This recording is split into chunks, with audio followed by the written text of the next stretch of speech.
Which is better, Disney World or Disneyland? Let's discuss.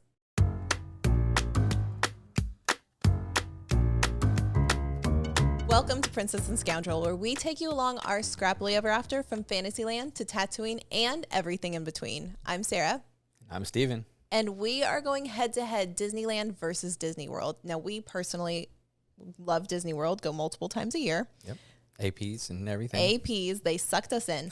But we've never been to Disneyland, and that's about to change in about a month. But we do have a long-time Disneylander with us, Dano from the Dano channel. Welcome, welcome. Hi. And thanks for having me on. Yeah, we are going to be talking about the differences because you spent a good chunk of days after Star Cruiser recently at Disney World.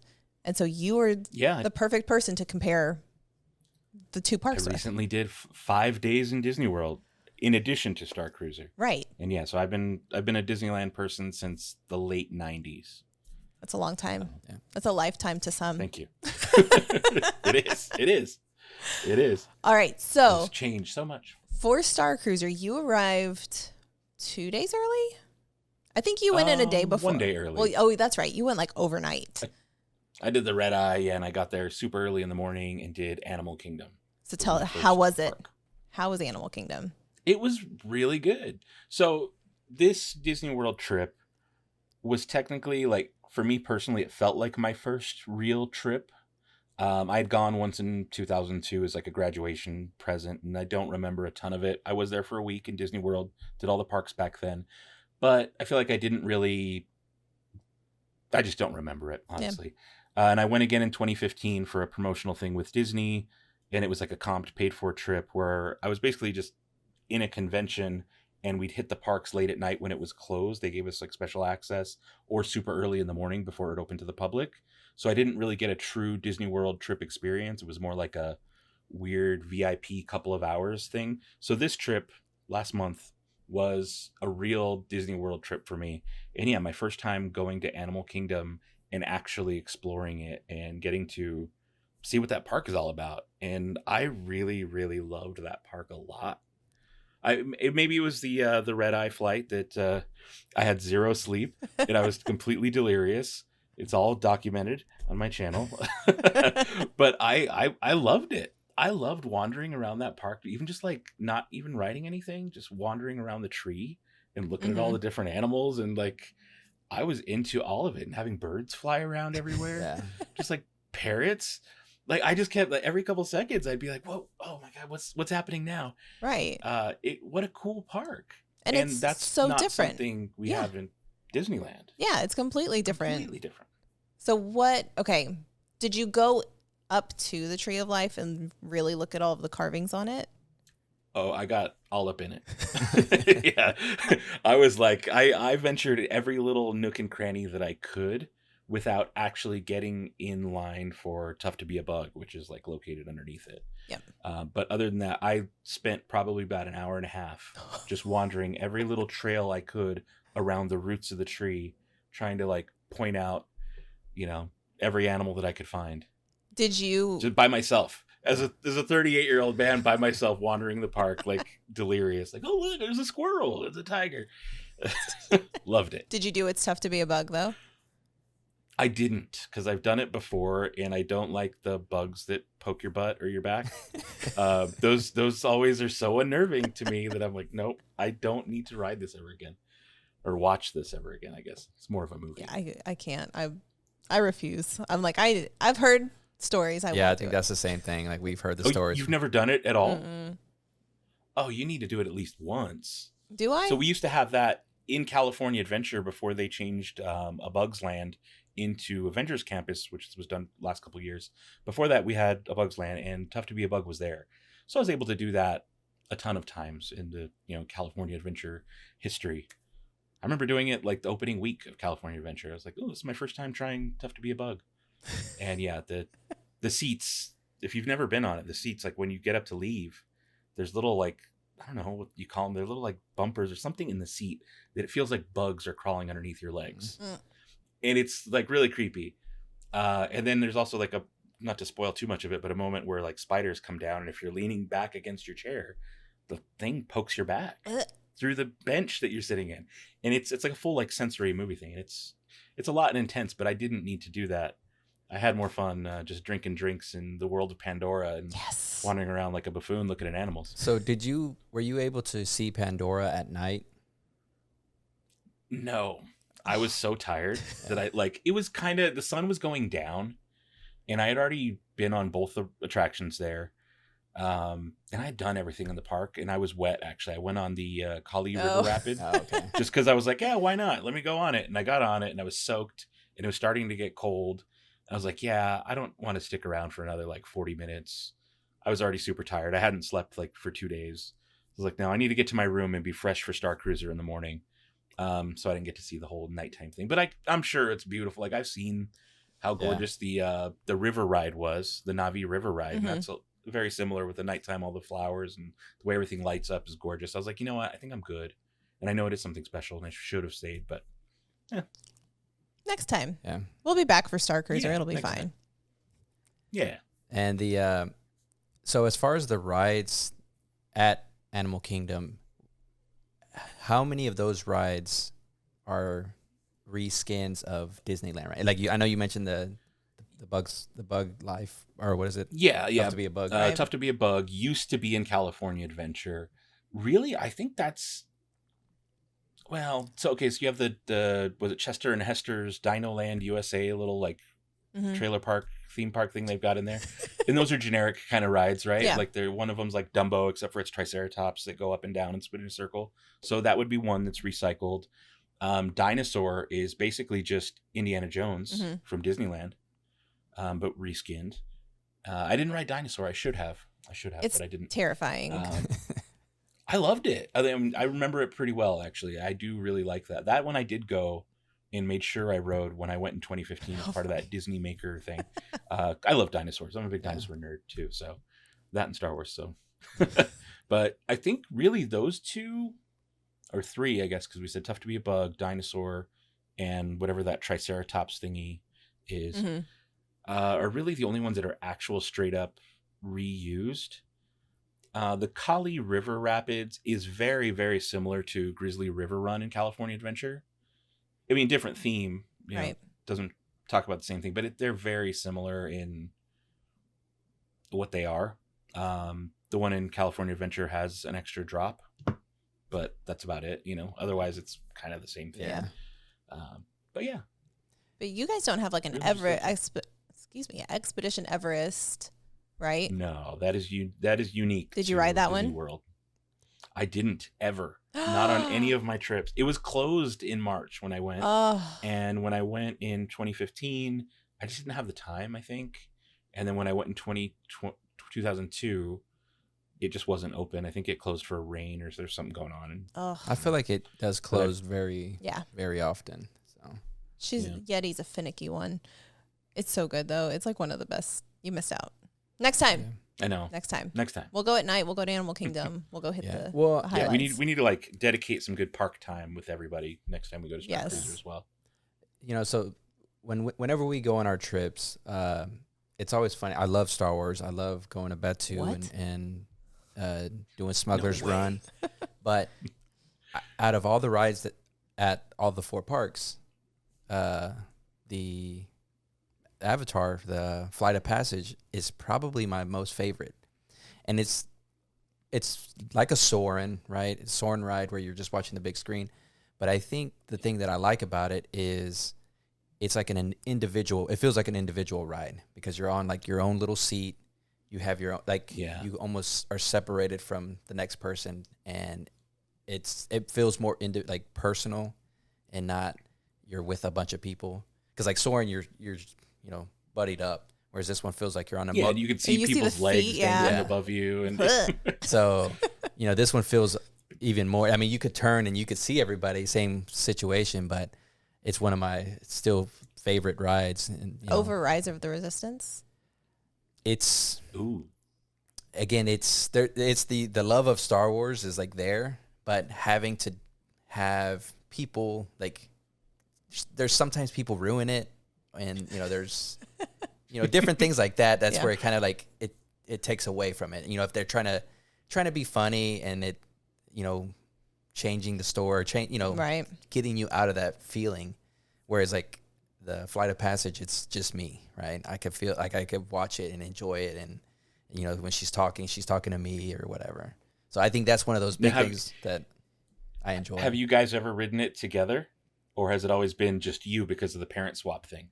No, we've ridden that one together. We've been fortunate because most of the time when we go to Disney World, we actually go with my brother and sister-in-law, and so we'll trade off. Yeah, that's cool. And we've even taken our oldest on it, and he liked it, but he was too little for the 3D glasses that you have to wear, and so he was sitting in between the two of us, and we're like, I think we each had our arms like over his head, like holding the opposite side on. Hold on to it. Yeah, and so I don't think any of us had a really good time that time, but yeah, we do get to ride it together. But you ride it more than I do usually, because if fast passes are gone, and so we would usually you go ride it. Is that the world's longest queue though? I didn't do fast pass or anything, and I just waited midday, and I felt like that queue I literally fell asleep 5 times. I was, again, like I said, sleep deprived, but I caught myself asleep and jerking myself up. Oh crap, I fell asleep 5 different times in that queue. And I swear we hit it looked like it was outside, because you go inside and it's very themed and there's caves and stuff. And I remember getting to a point where there's a building, and I'm like, okay, we're going into the building. And then all of a sudden it's simulated like you're outside again. And I'm like, oh, okay, we're not that close. And I felt like it was the longest queue I've ever been in. Loved the ride. Absolutely loved that ride. It's incredible. But, wow, was that queue something else? Yeah. Well, you want to tell the last time you rode it last year? So the last time, I don't remember. Were we leaving that day? I don't think so. I had really wanted to go chill at Nomad Lounge. Yeah. Ooh, yeah. Good call. Right? And we hadn't been, and so I wanted to go as well, but I wanted to also ride Flight of Passage. Right. And they said it was going to be a hour-long wait on the wait list to get into Nomad's Lounge. And then we looked at the ride times. So it was close to an hour. So I was like, I could go ride it and just meet up. It was not just an hour. And, miserable. You're just waiting by myself type of thing. So. Well, no, the worst part was on that trip, Steven's phone just died. Completely died. Yeah. Oh no. It would turn on, but you couldn't text or call or. No, it was on, but I could only basically text or get anything on my watch. So it was I had to So he waited in that queue. On the watch is rough. He waited in that queue for over an hour. So just like the old times. Yeah. Yeah, I think I did 135 minutes is my wait, because it was midday and it was spring break time, so yeah, it was long. No, it was worth it. But speaking of worth it, Nomad Lounge was really cool. I liked that a lot at Animal Kingdom. I'd been posting on Instagram that I was hanging out in Animal Kingdom, and Kitra from Ordinary Adventures actually messaged me and was like, hey, you have to check out Nomad Lounge. Yeah. So I was kind of new to the park, my first time really exploring it, and so I was like, all right, let me try it out. Excellent food, excellent drinks. Definitely a must-do if you're going to Animal Kingdom. Oh, absolutely. For sure. Yeah. Because I was able to meet up after with Sarah, and again, it's hot, and being able to go and kind of just chill, just relax on these loungy type chairs and in the shade, having the boat, because flotillas, that shade. Yeah, because the sun in Florida as compared to California is completely different. You saw how brown I got. I'm brown to begin with. I was dark at the end of my 5-day Disney World trip. I was cooked. And I can go to Disneyland. Generally, I don't go for 5 days. It'll be a weekend, if anything. But the way the sun hits you in Florida is completely different from the way it is in California. The humidity is a huge, big difference too. So the weather is a giant factor as to how you enjoy those parks on each coast. That's interesting. I'm very curious to see how it goes for us, because we live in humidity. This is our norm. Yeah, it's our normal. So, but let's. Oh, that's right. You guys are close to the Gulf. Yeah. We've got that sticky, thick air. It's lovely. And so and I'm in Las Vegas, where it's just dry. Oh. It's like an oven. You walk outside and it feels like an oven in June. So that's a different kind of cook that you have happen.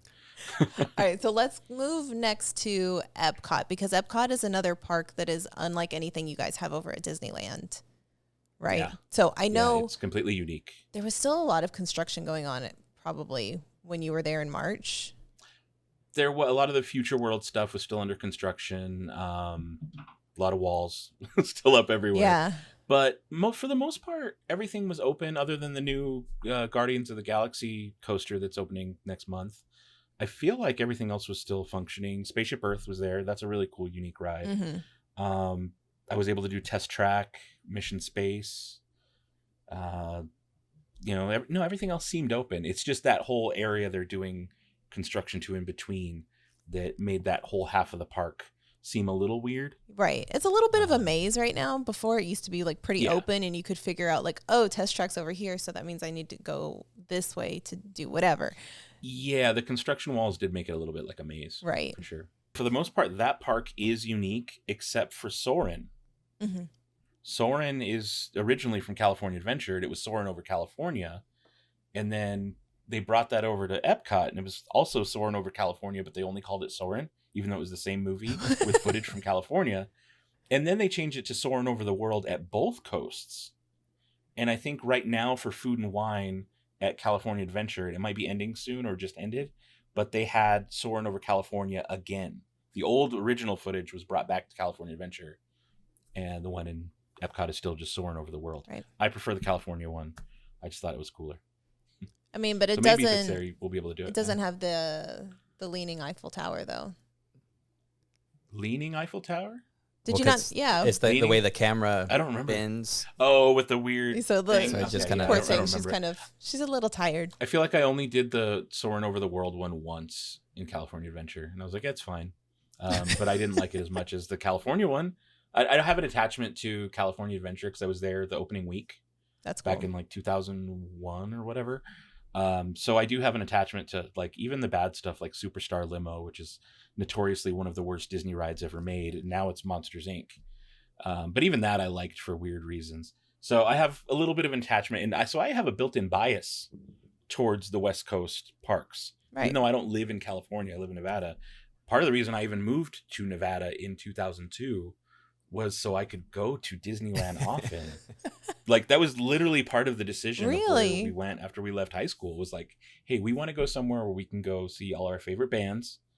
And so it has to be somewhere where the bands that we like to play, and we can visit Disneyland pretty often. Because prior to that, I lived in Albuquerque, New Mexico, middle of the country, basically, almost, but like Southwest.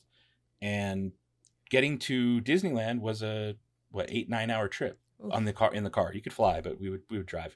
And so that actually gave me a love for the Southwest Route 66 kind of stuff too. Which ties into Disney with Cars. And now we have Cars Land in California Adventure, which makes me love it even more because all that stuff came from those road trips going to Disneyland for my first like formative times. That's cool. Yeah, it all kind of comes full circle. And even recently we went to Grand Canyon last weekend, just driving through all that stuff. I was like, oh yeah, this is from, this inspired Cars, and it's neat to see how that stuff seeing the real version, parks, right? The real version of it, exactly. Cool. So, did you drink your way around the world, like some of our friends did? I did. I did. It was hard though because my Epcot day was the day after we got out of Star Cruiser. Mm-hmm. So the day we got out of Star Cruiser, I went directly to Hollywood Studios Park because I did a droid meetup because I run one of the droid groups. If you guys are watching this on YouTube instead of the podcast, I've got all my customized droids here. But I have a group called Mubo's Droid Builders Club for people who want to customize their droids. And so we did a meetup, which was neat to know that like I can go across the country and have people show up to hang out for a little bit and talk about their toy droids. It's a pretty weird but cool thing. And so that was my first day after Star Cruiser. But the next full day at the park was Epcot. And so at that point, the Star Cruiser depression was like fully set in. And that's, I don't know if you guys have talked about it much on this show. Not on here, but no.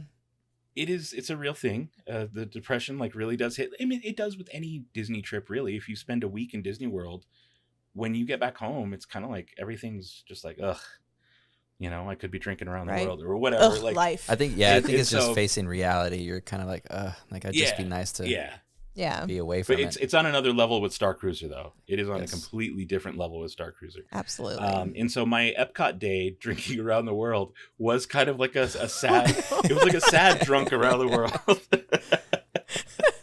You're drinking away your sorrows. It was still very fun. Oh. Yeah. No, I started in Canada.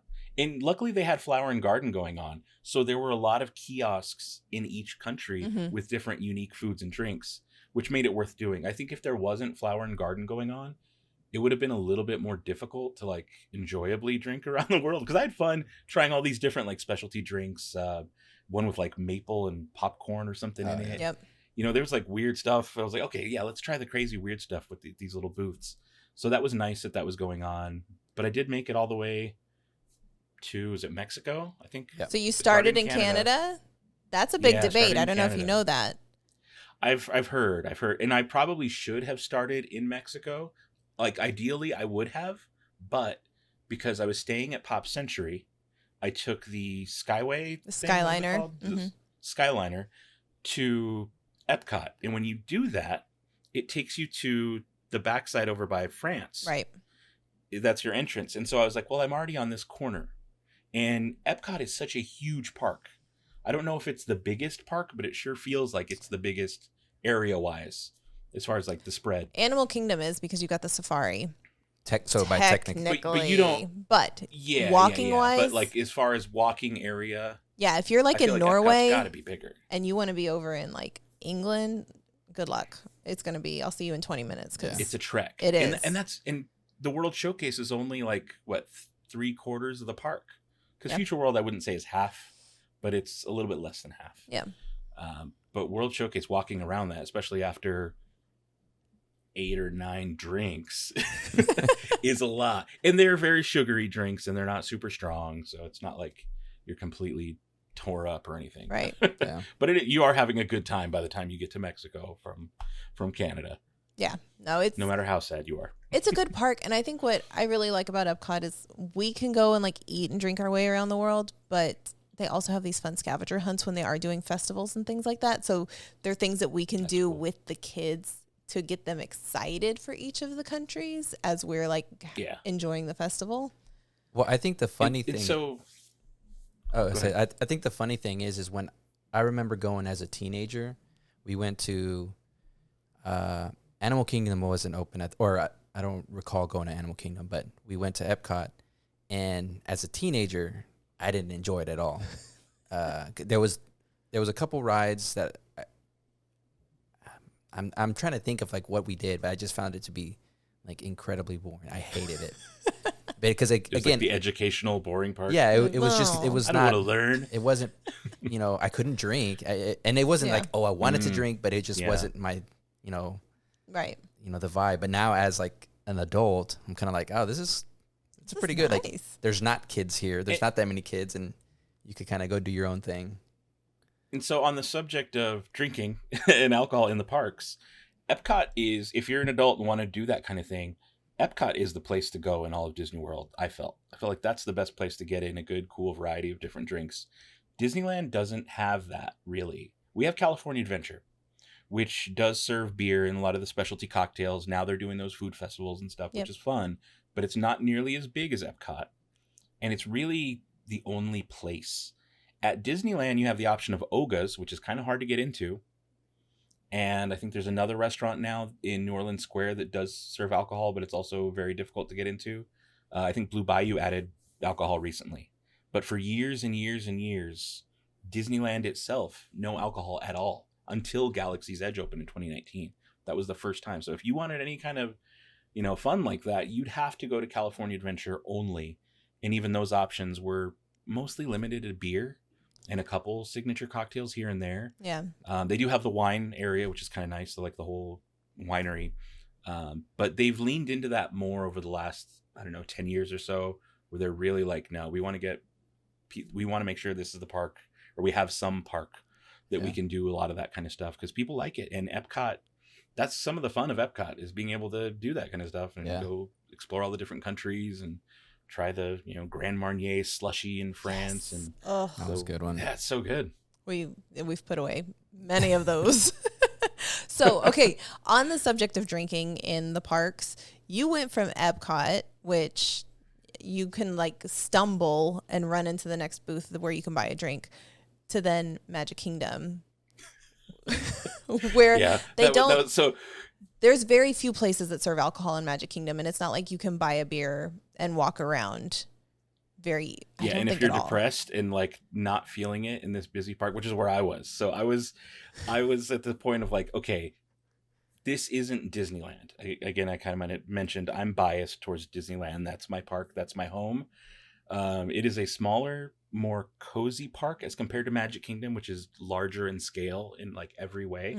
So even when you get into Magic Kingdom and you go underneath, the train tracks or whatever, little tunnels, you can instantly tell when you guys go to Disneyland that it's so much smaller of a scale. Even walking through that tunnel is like, oh, that's it, compared to Disney World, Magic Kingdom.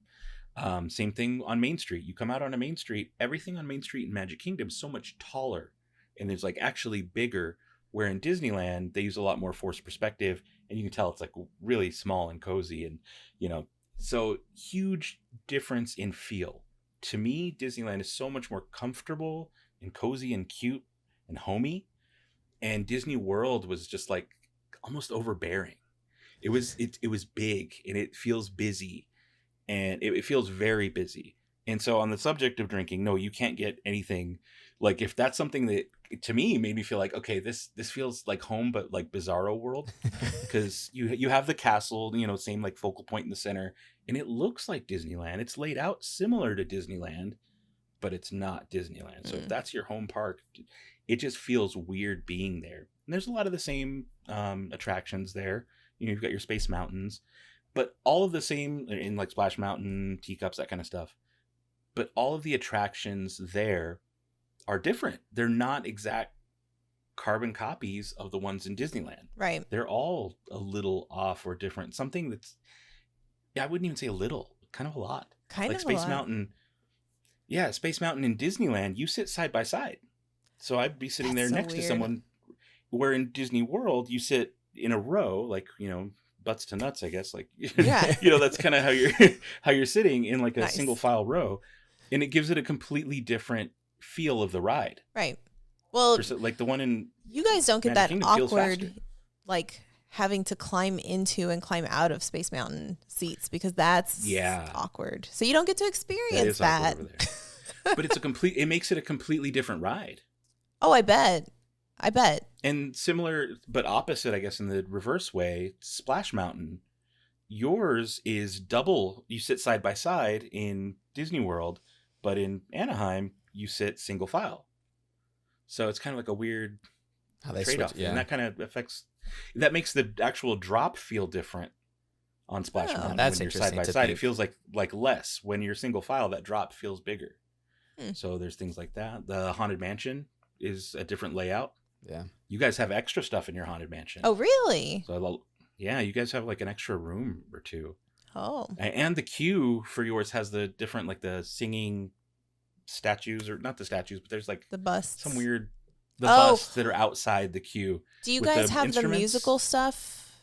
We don't have that. Well, they kind of took that away with the. I don't know if it's back with yet. the touching. Yeah, with the touching. Oh, okay. So. But yeah. Well, and also our room doesn't.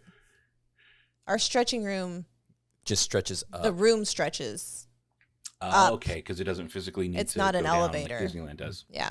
Mm. So there's little differences like that. I think towards the end, I didn't get to ride it this time, so I'm just remembering from 2002. There's like isn't there a room with a bunch of stairs going everywhere, like a MC Escher drawing? I don't. Something like that. Oh, I remember seeing it somewhere recently. I'm thinking, oh yeah, that's a big difference. I don't. Well, there's certain little scenes in yours that you guys don't have Hatbox Ghost over there. No. Which is something we got in Disneyland that was rumored to have been in the Disneyland one originally, and was always one of those things that was talked about. It's like there used to be this Hatbox Ghost, and there was drawings of it, and you could see the picture on the wall, but it was never really a thing until I think it was 2015, might have been 16, when they actually added it officially to the list of animatronics, and it's a really cool effect. Of him holding up the hat box and his head disappearing and popping up in the box. And it's a really neat addition that we only have in Disneyland. That's cool. Well, and I think, does Disney World retheme theirs for like the holidays or for because I think that's one of the things that we miss out is Disneyland rethemes it for. Oh yeah, for the holidays. Jingle Cruise. We get World, Jingle Cruise stuff. Oh, did you get Jingle Cruise? We get Jingle Cruise, but I think that's the only like Reskin. holiday themed overlay that we get, because you guys get Haunted Mansion, you get the Nightmare Before Christmas and the Gingerbread House. Space Mountain. Y'all get Space Mountain. You get Hyperspace Mountain. Ghost Galaxy every once in a while. Hyperspace Mountain for Star Wars stuff. Ghost Galaxy for Halloween. They've done some weird reskins on Space Mountain though. There was one year it was Rockin' Space Mountain, and it was like they would play, I think it was Red Hot Chili Peppers, which is really strange to listen to. And like they would put projections on the wall because like normally there's asteroids and stuff being projected, but this was like go-go dancers being projected, like silhouettes of go-go dancers while listening to like Red Hot Chili So it's just like a real bad trip. Flea thumping. It was really strange. It was really weird. They only did it once for like a couple months, and I think they learned their lesson. That's super funny. We have to verify this though, right? Yeah, it wasn't just Dano's imagination. No, it wasn't one of those Disneyland trips. No, those, it's been a while. That kind of trip. Yeah. All right. One of the big differences for me though at Magic Kingdom, and this is one that like bugged me a lot, was the Tiki Room. I think I was texting you, Sarah, about the Tiki Room. I was like, "What's up with your Tiki Room?" So now the Tiki Room to me is like super, super special. It's one of my favorite spots in Disneyland. I love that. I mean, I'm sitting next to a droid themed out to like Tiki. Looks like a Dole Whip. The Lanai presentation in Disneyland, the little area where you wait before you go into the Tiki Room, is really cool. They have all the little Tikis come out and they say their thing, and Tangaroa, and it's a whole thing. You can watch a pre-show before you go in. The pre-show in Disney World is not it for me. I was like, this is not. It's completely different. You're in like almost like a stadium arrangement of like 3 levels where you sit around and look at this one focal point where there's like a little fountain and 1 or 2 tikis that do a little pre-show. And it was weird. It felt weird. And then when I got into the actual Tiki Room, the audio in Disney World is not nearly as good as the audio in Disneyland. And maybe that's because I'm like a super nerd about Tiki Room. Like I have a spot that I will only sit at because that's where you can hear certain things the best.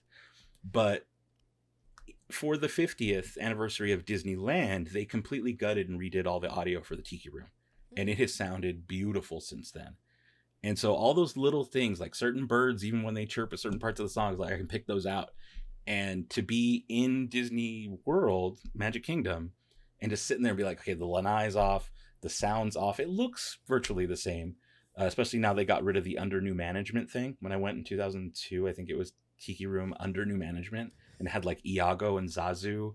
And they did like a Gloria Estefan song. It was really strange. Oh my God. Yeah, one of those strange things that like changes they make and they learn their lesson and stop doing. Well, because it's right there next to... yeah, it's right there next to Magic Carpet. Yeah, so maybe that's why they tried and it. That's a unique, cool ride. That's a little bit different. We don't have anything... I mean, you have Dumbo in Disneyland, like Dumbo. But you don't get to control the angle of how it tilts like you can. You don't have a camel spit on you, right? That's true. fun. No, none of that. Well, I would agree. That Tiki Room, like that, it feels like a queue, right? It feels just like it does. You're just standing in line, and then they have the little intro. Yeah. So it's just kind of like distract you until they could get everybody else out. So it doesn't feel like you're seeing anything. You're just kind of like, oh, I'm waiting in line. Oh, there's some birds talking. Okay, let's go in there. And when I went, I was kind of already in a bad mood, because I mobile ordered a Dole Whip, a single one Dole Whip. I mobile ordered it like noon, and it took 30 minutes to get. Oh my gosh. 30 minutes between when I paid for it on my phone to like waiting for them to tell me, hey, your Dole Whip's ready 20 minutes later. And then I had to wait 10 minutes in a line to get said Dole Whip that I'd paid for 30 minutes prior. It was, and so I was just like, what is this? This is a weird... It's because it's so busy. And another like thing that I noticed while waiting in that line is like there are literally people everywhere in Magic Kingdom. There's no real open traffic ways. People, it's a different, I call it the people beast, and it feels totally different to the way it does on the West Coast parks. I don't know if it's because the West Coast parks is more California locals, and maybe they move differently in traffic patterns. And in Disney World, there's a lot more like foreigners. There's a lot more big groups, like travel groups. But navigating through the sea of people in Disney World, specifically Magic Kingdom, was like hard. It was like, okay, there's people sitting down on the floor everywhere, which was a weird thing that we don't really do a whole lot on the West Coast. You don't normally see a lot of people just sitting on the floor. And everywhere in Magic Kingdom, I felt like there was people on the floor. I'd have to like step over, like I saw a Country Bear Jamboree, which was really nice. I actually enjoyed that a lot because we don't have that in Disneyland anymore. Ours is now Winnie the Pooh. But coming out of that attraction, I had to like step over people, and I was like, oh, they just let people sit on the floor outside of the exits? It was really strange. And I was like, this just feels so different from the way things move and work on the West Coast. Well, that's one of the, I guess since we've always gone, we're Disney Worlders. Yeah.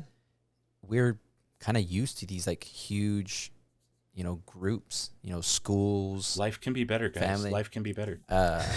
So, and I think that's one of those, we have, family members they go to Disneyland quite often. And, I've always mentioned like, it's pretty much, they've got all the best rides from Disney World and, put it all compact into, the smaller parks. And it's kind of like a Magic Kingdom, Hollywood Studios mashup because again, they say there's not the Epcot and there's not Animal Kingdom type stuff. And look, that is a good way to look at it. It is like because California Adventure, if I were to compare it to a Disney World park, Hollywood Studios is the park I'd compare it to.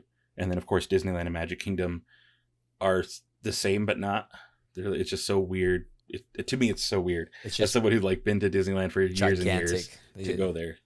Yeah, everything's just on a bigger scale, and it just like it's the same thing but completely different at the same time. It's like same idea of the ride, but that's not the same ride. Right. And that goes for all of them. The Speedway is not the same as our Autopia. Even some of the Fantasyland rides are a bit different feeling, and the way the Fantasyland is structured there feels way different than it does in Disneyland. Disneyland is way more cozy. It's a lot.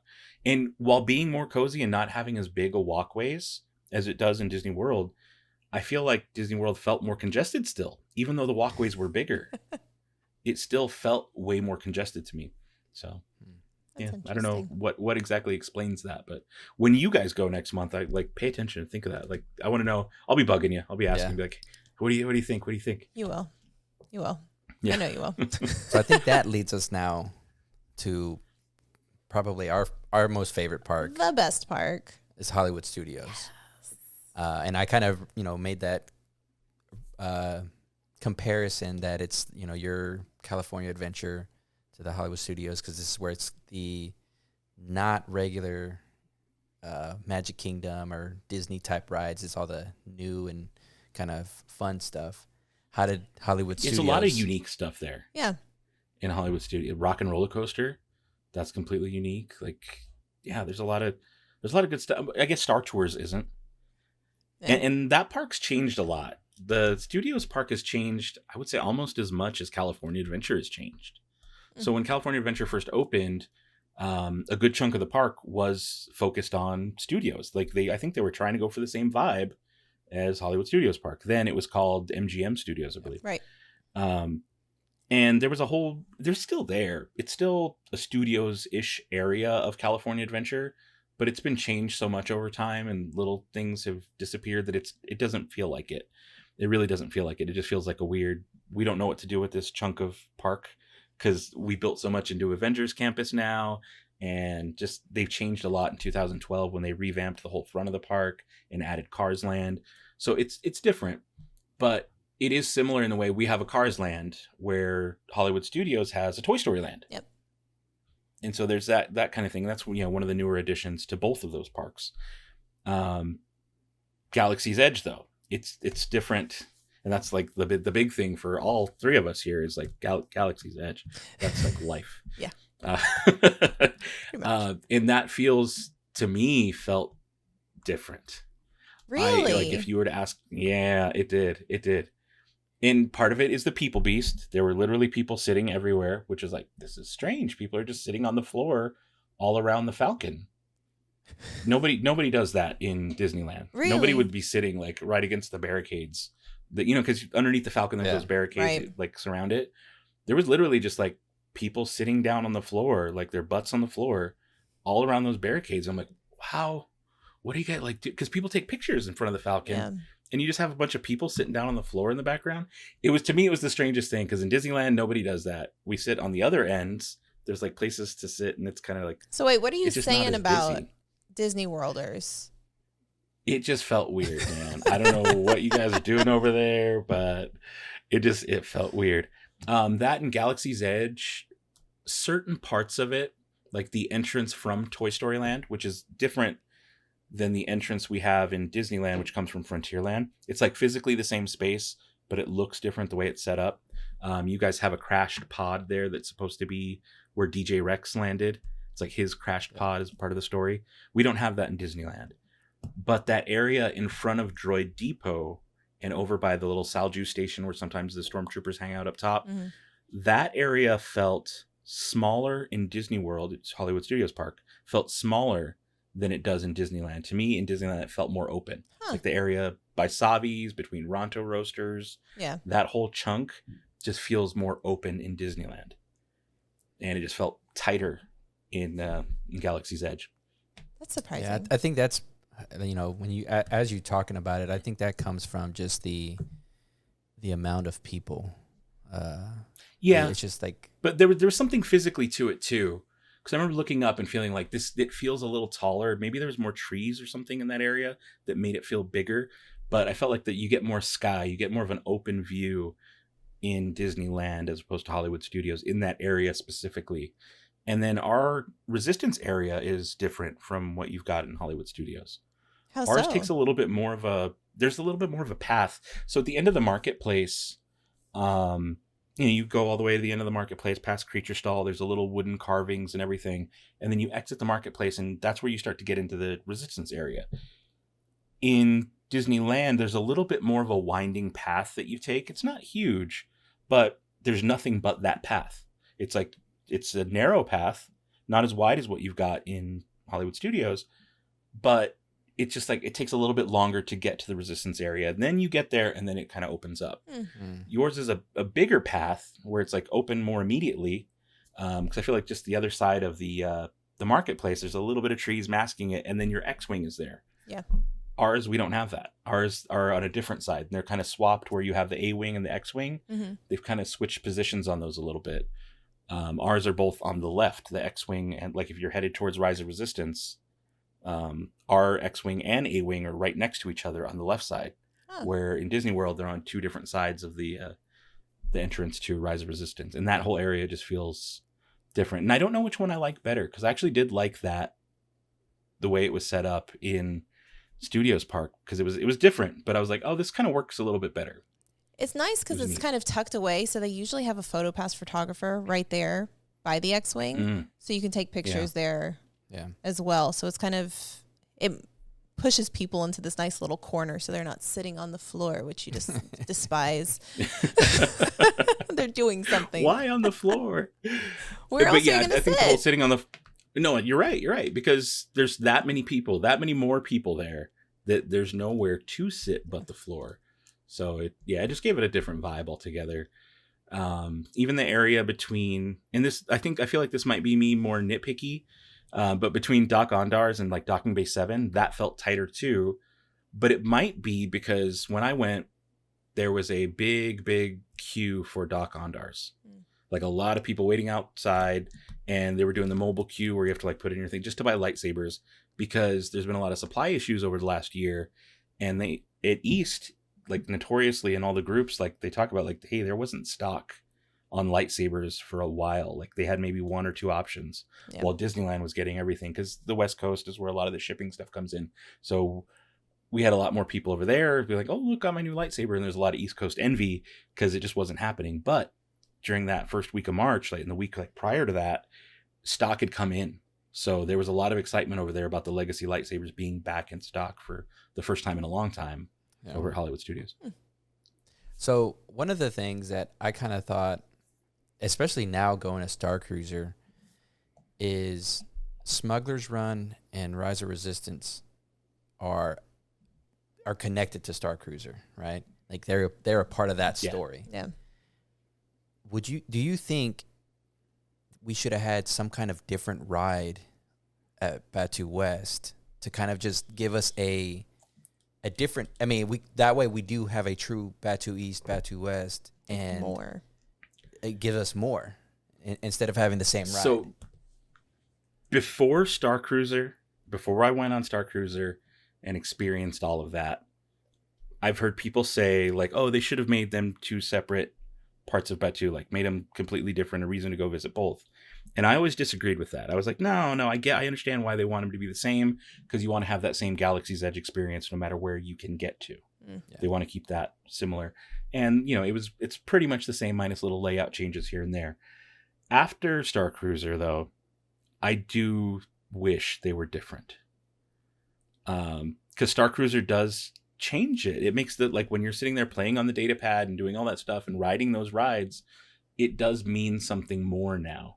Yeah. So I haven't been back to Disneyland yet and been to Batuu West yet since Star Cruiser, but I do wonder, is it going to feel lesser, to me now? I'm going back next week. I'll be back a week from today or yesterday. May the 4th, I'll be there. Yeah. Soon. And I do worry that it's going to be like, oh, this doesn't feel the same as it did when I was doing missions for Gaia and the captain, and so with that experience now behind us, I kind of wish they were different, and maybe we did have a different ride or two, or completely different part of Batuu, right? Yeah. You could even do a different time era. Well, see, I think it should still be in the same time. I think because the Falcon is such a big, impactful item, I think it could be where you're maybe going from coast to coast, or just figure some way where you still have the Falcon and you're transporting from, like, maybe instead of forth. Kind of like soaring around the world and soaring around California, or soaring over California, it could have been like that, where it was, Smuggler's Run on East is to smuggle coaxium, and then West has a different purpose. Yeah. Like a Kessel Run type thing or something. Yeah, like a Kessel Run. Well, I mean, you're still coaxium, but yeah, it's something else. Yeah.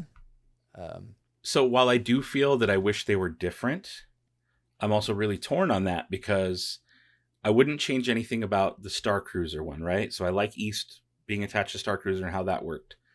But I love West so much. West is home. Like I say, Disneyland's home, but now more specifically since Galaxy's Edge has opened, it's not so much that Disneyland is home, it's that Batuu West specifically is home. Like that, I will spend all of my time there. Specifically, like the last few trips I've gone, because I generally go by myself, because my kids are a little older, aren't super into it anymore. My wife's not as into it as I am, and we have dogs and stuff. So it's one of those things where, like, I'll go for channel reasons to go cover an event like Life Day. The last time I went. For work. It's work purposes, okay? It really is, though. And so, like, I'll go by myself, but there's a whole community there, and maybe it's because I'm not tapped into the community at East as much. But when I go and I can roll up to Batuu West, even though I'm by myself, I'm never alone. Every time I go, I see somebody I know. I see somebody, like, it is home. I go there and I'm like, I know I'm going home for the weekend. I'm going to go hang out in space for a little bit. And without even having to tell people, like, I run into somebody. And so there's, it's like one of those cool things that I look back on from my first times, like going back to Disneyland when I first went in like 99 or whatever. I'd be really stoked to know that, like, hey dude, when you get older, you're going to be able to roll into Disneyland and, like, know people, like from some kid in New Mexico, like, who just liked going and would sit there and read the tour books, on the floor in front of the TV for hours. Like, that's literally like, wait, the burn you sat bombs. On the floor? I laid on the floor and it was carpet, but yeah, I would sit there and lay, like, in the living room floor, just like thumb through the Burn Bombs tour planning books, just for fun, because that's just, I'm a weirdo like that. But because going to Disneyland was such a rare treat, we do it like once every couple of years, and so to know that now I can roll up and go to Batuu West and like see people and be like, no, that like the longest I'm by myself is like 20 minutes maybe. And then I'll like run into someone I know and just get to hang out and, oh no, let's go ride this. Let's go do that. And most of the time, never leaving Galaxy's Edge. That's awesome. Just staying in Galaxy for the whole day. And I'm like, this is so cool. It's a dream. So that's my bias though. That's why I'm like, I want them different, but don't change my West. Yeah. But then at the same time, don't change our East. Don't change East because that's attached to Star Cruiser and that worked too. So then I don't know if I have a good answer for that. It's like, yes, I think they should be different, but also I don't want to change either of them for their different reasons. Yeah. Okay, so I think our little duel here over Batuu is a good way to segue into the last question, which we know that there's like Disneyland, what is it called? Forward. That has Disneyland rumblings. Forward. They're trying to get it approved, and essentially what it is they're trying to be able to build on the land that they have in the way that they want to. Like right now it's currently zoned for certain things, and so they can't expand too much. But if Disneyland Forward moves forward, if you will, they could start bringing in other rides, different lands, other elements. What is it that you would want to see in Disneyland Forward? Maybe from what you saw at Walt Disney World, maybe from other parks around the world. I mean, I know you haven't gone to the other ones. But yes, I haven't been to the other ones, but I would like to see some of the stuff that's like Tokyo Disneyland. That's the one I want to see. That I think looks the coolest out of all of the different ones around the world, not America. Tokyo looks like it's got the coolest stuff. Mm-hmm. Disney Sea, that's a really unique looking park, and they have, it's built by I think a completely different company, so they have like unique rides that aren't just mass produced, replicated stuff. So I would like to see more unique rides, and maybe not even stuff brought over specifically, or even specific IP, because that's one thing Disneyland's and Disney parks in general are leaning more towards is, okay, we're gonna make a new attraction, but it's gonna be this brand. It's going to be Guardians of the Galaxy. It's going to be Avengers Campus. It's going to be Star Wars. The days of new storytelling and unique IP, like something that becomes IP later, Pirates of the Caribbean, Haunted Mansion, those weren't movies first. Those were attractions first. Yeah. I would like to see them try some unique new stuff that isn't attached to a movie or a show or something already. It's a hard sell, though. That's a really hard sell. Nowadays it is. It really is. Because everybody wants to know, well, what's this from? Why am I writing this thing? Yeah. And I think we've had that conversation like about Epcot. Because, you'll go and start drinking around the world and you kind of check the areas out, but, thinking businessly, if there was an IP attached to it, you'd like, oh, here's, China. Let's see some like Mulan. Put Mulan in there. Yeah. And now Norway has the Frozen ride. Yeah, it's like they have Maelstrom. That. So it's like they're slowly kind of doing that, but I think it'll get people to like really. Yeah, from a business perspective, you want those IPs to get people excited to go to those parks. Oh, absolutely. And that's what saved California Adventure. Like to go against exactly what I was hoping for in them doing new original stuff. They tried that with California Adventure. They did. And slowly they just started putting in like, okay, no, we need to do Cars Land. That whole Superstar limo thing was weird. Let's make it Monsters Inc. And so they've been doing that kind of stuff. And so, I mean, that is the future of the parks, but you asked me what I want, not what was good business. And what I want is something unique and different and like new stories as opposed to like a Coco ride or whatever. I'm sure that would be cool. Right. But I want different. I want to see what Disney's capable of. And I think some of that stuff is lost a little bit, like in not necessarily on their fault, but more because people aren't going to be as receptive to it. Like you're saying, it's a harder sell nowadays. Right. Just the culture maybe not there for it anymore. Whereas in the 70s when they were building Disney World, a thing like Epcot was a unique and cool idea that hadn't been done yet. And they didn't have as much IP back then either. Well, so kind of on That's true. On this discussion of having that unique experimental type stuff, Disneyland, all Disneyland Paris, Tokyo, Shanghai, they're kind of the 2-park system, right? They're the smaller, more compact, more efficient parks. Why not use Disney World with the more, area to try these new kind of experimental? Oh yeah, they have the space for it. Yeah, they definitely have the space to try that stuff out for sure. That's true. I think that's a good idea because that's with the Disneyland Forward thing. Like you're saying, that's the harder part is they haven't been able to expand that way yet. And I remember hearing rumors of a third gate coming to, before California Adventure was even fully open. It was still under construction. And this is like, early fun days of the internet before social media. That's how old I am. But I remember reading like westcoaster.net in like from Albuquerque, New Mexico as like a late teenager, 18 or 19, checking this site daily and looking at construction photos of California Adventure while at the same time reading rumors about a third park.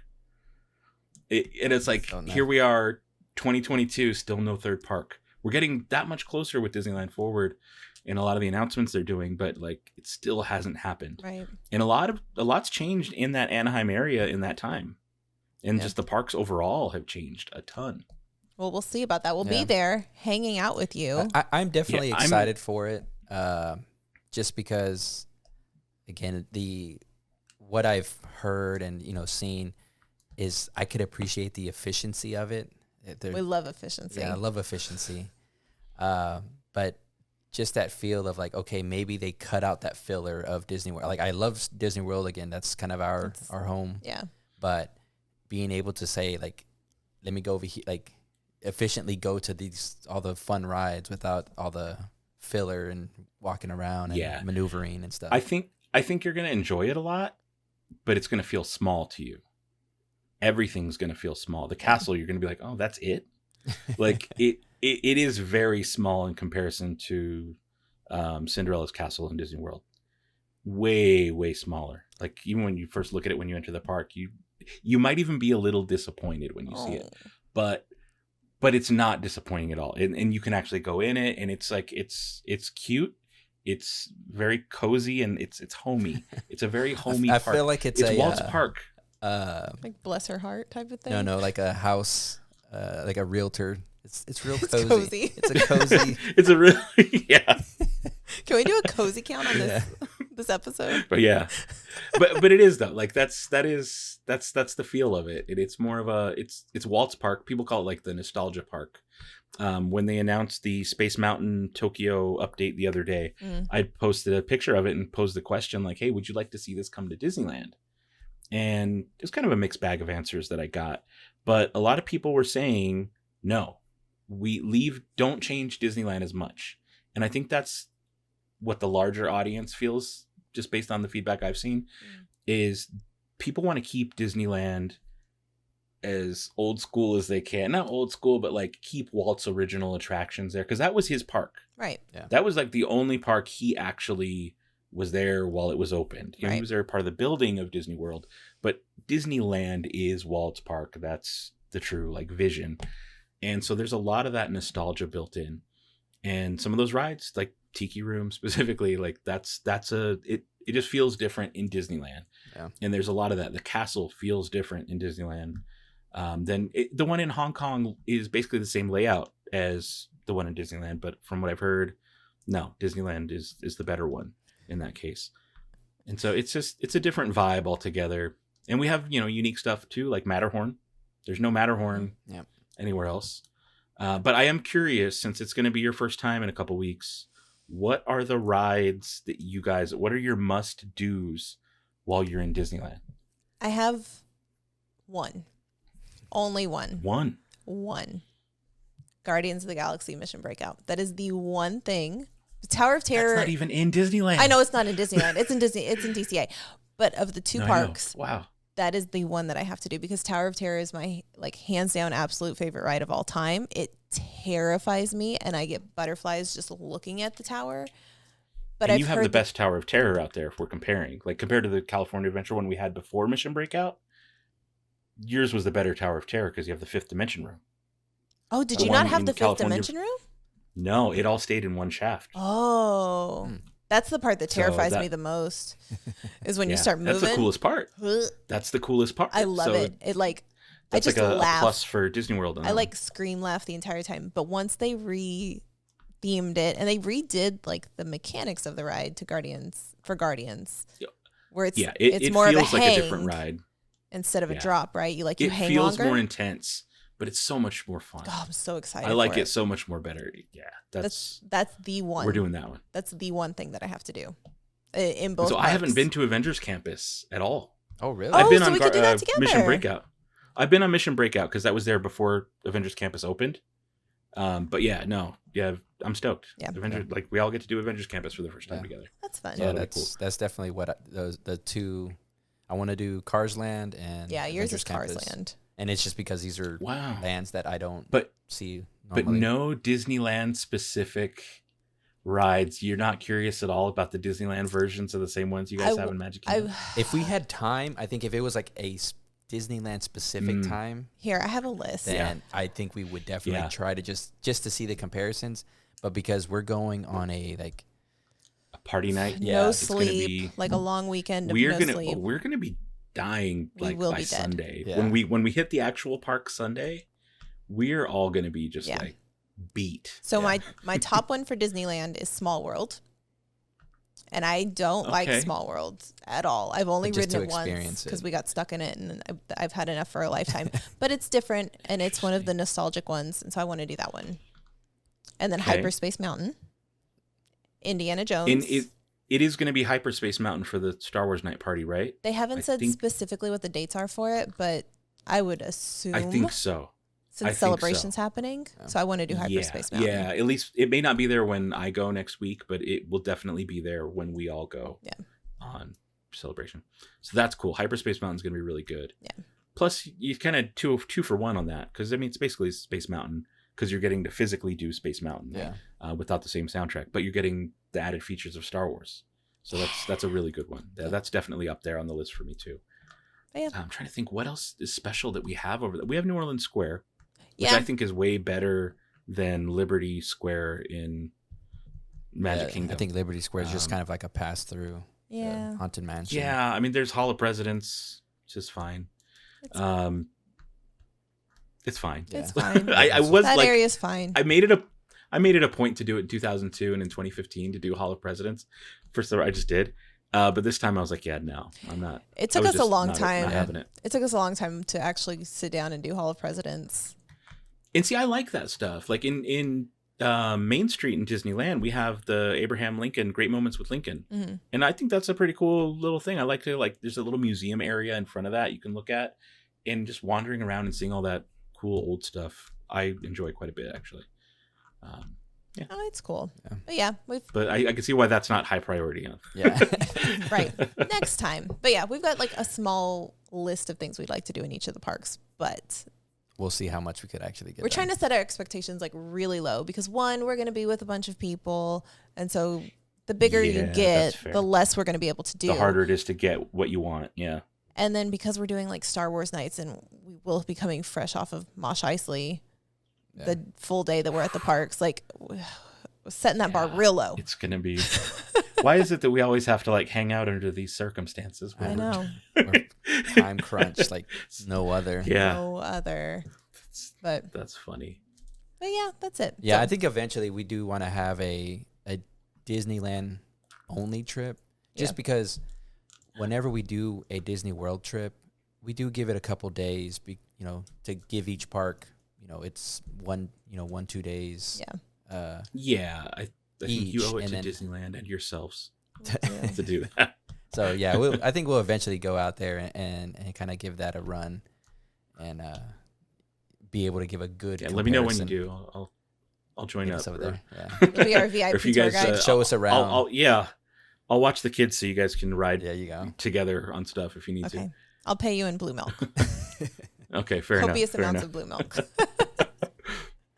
All right. Well, I think that about wraps us up. Thank you, Dano, so much for joining us. This was a treat. This is a lot of fun. Thanks for inviting me on. We didn't really get an answer, because I will always think Disneyland's better.